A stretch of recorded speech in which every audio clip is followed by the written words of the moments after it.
तो ये दो क्वेश्चन थे, इसको आप देख लो एक बार। व्हाट्स द बेटा बात करें pOH value of 30/1000 normal SCL solution. इसमें पूरी दो ही चीजें बनती हैं। पहले 30/1000 को सॉल्व करोगे तो कितना आएगा, सोचो 3/100, और 3/100 को अपन क्या लिख सकते हैं बेटा बात की 0.03। 0.03 को अपन क्या लिख सकते हैं 3 × 10⁻²। ठीक है, नॉर्मल में दे रखी है सॉल्व, मतलब बेटा बात करें क्या कंसंट्रेशन। तो HCl मतलब ये जो कंसंट्रेशन है वो किसकी है, HCl की। और HCl को ब्रेक करोगे तो क्या मिलेगा बेटा H+Cl नेगेटिव। मतलब ये रियल में किसी कंसंट्रेशन है H+ की। H के आगे अगर गुड़े अपन P लगाए मतलब पावर ऑफ हाइड्रोजन देखें तो वो क्या बनेगा pH। तो पहले गुड़े क्या निकलेगा डायरेक्ट इससे pH, और फिर क्या निकलेगा POH। तो pH कितना आ जाएगा, आपसे कहा था कि भाई पूरा सॉल्व करना ही नहीं, वो pH के लिए वो फॉर्मूला नहीं लगाना, pH -2 log base 10 into concentration of H+। Direct ही देखो, अगर ये अपना नंबर लिखा तो इसमें गुड़े बात करें क्वेश्चन राइट से लेफ्ट जाया करो सॉल्व करने। कहां से जाना है, राइट से लेफ्ट।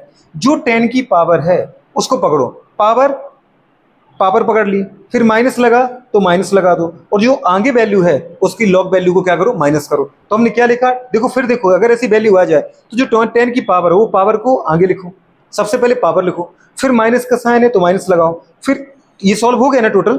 फिर बचा बेटा आगे वैल्यू, तो इसकी लॉग वैल्यू ले लो, ये वैल्यू नहीं लेना है, लॉग वैल्यू। तो 2 - log 3, ये हमेशा हर क्वेश्चन को दीदी बात करें सिंप्लीफाई कर देता है, और आपको बिना पेन चलाए क्वेश्चन आंसर आ जाएगा। तो अपन ने क्या किया 2 - log 3। अब log 3 की वैल्यू क्या होती है 0.4771, लेकिन उसको बेटा राउंड ऑफ करो तो 0.5 आ जाता है।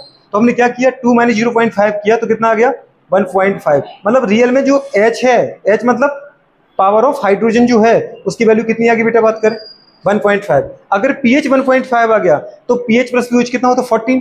तो मुझे दोनों को 14 करना है, तो इसका मतलब pH 1.5 है तो pH कितना आ जाएगा 12.5।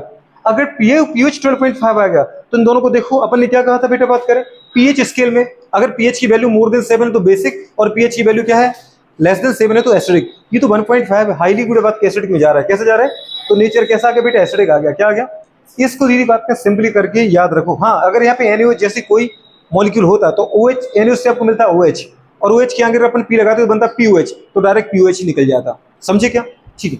अच्छा, अब दूसरा क्वेश्चन ये दे रखा था A B पॉइंट है, इनके बीच में resistance R R R R R R R, वो पूछे था इसमें R इक्विवेलेंट की वैल्यू क्या होगी।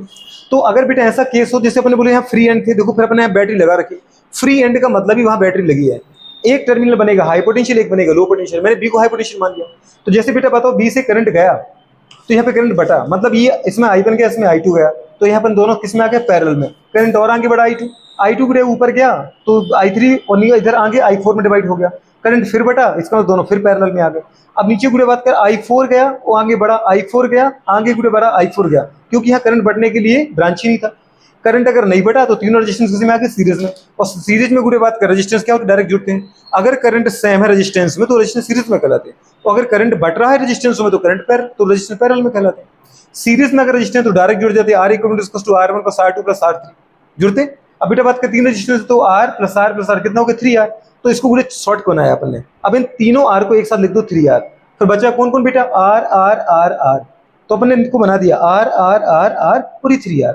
पर करंट देखो यहाँ बटा था, इसमें R4 गया था, इसमें दीदी बात करें ये जो I2 था बटा था ना I3 और I4 में, तो इसमें आ रहा है कितना I3 R में, और इधर कितना आ गया था बेटा इन तीनों R में कितना जा रहा था I4, तो करंट बढ़ा तो दोनों किसमें आके पैरेलल में।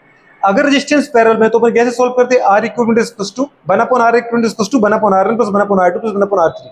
लेकिन अगर दो रेजिस्टेंस पैरेलल में तो आपको बताया था R इक्विवेलेंट कैसे आ जाएगा R1 × R2/R1 + R2, तो दो पैरेलल में तो इनको सॉल्व कर लो पैरेलल में R और 3R, R1 × R2/R1 + R2 कितना आ गया 3R × R 3R² और 3R + R 4R, R से R कैंसिल हुआ, कितना आ गया 3R/4। दो को सॉल्व किया कितना आ गया 3R/4।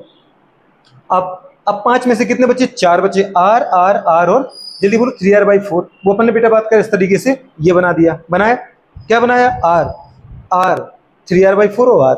अब आपने देखा बेटा इनमें करंट क्या है, जैसे यहाँ से I करंट गई, I1 ऊपर गई I2 इधर गई, तो इस R में से I2 जा रही है, 3R/4 में से I2 जा रही है, पूरे इस R में से I2 जा रही है, मतलब ये तीनों R 3R/4 और R किस में आ गया सीरीज में। जोड़ो इनको R R तो हो गया 2R, 2R + 3R/4R को जब मैंने जोड़ा तो टोटल कितना है बेटा बात करें 11R/4। समझिए।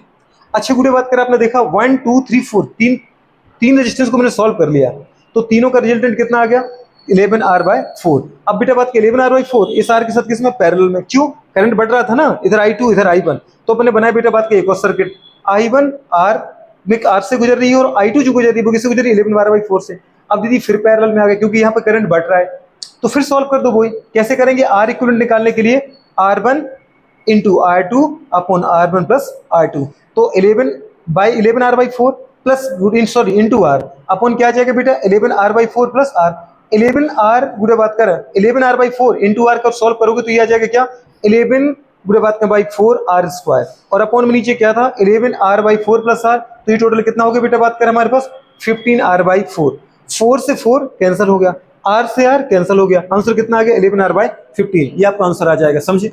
तो ऐसा अगर कोई क्वेश्चन आए बोलो, मतलब बेटा बात को बहुत सारी लंबी ब्रांच दी जाए, आप पीछे से क्वेश्चन सॉल्व स्टार्ट करो, पीछे से आगे बढ़ते जाओ, एक मिलेगा दीदी सीरीज, फिर एक मिलेगा पैरेलल। देखो पहले क्या मिला अपन को सीरीज, फिर क्या मिला मैडम पैरेलल, फिर अगेन मुझे क्या मिला बताओ बेटा बात करें, देखो आर आर आर का सीरीज, और फिर क्या मिला बेटा बात करें इसका इक्विवेलेंट और इसके साथ क्या आ गया बेटा पैरेलल। तो सीरीज पैरेलल चलता रहेगा और लास्ट में आपका आंसर आ जाएगा। ऐसे क्वेश्चन अपन बहुत सारे करेंगे, हो जाएगा नहीं हो पाएगा, करो नोट इसको फटाफट, दोनों क्वेश्चन याद रखो।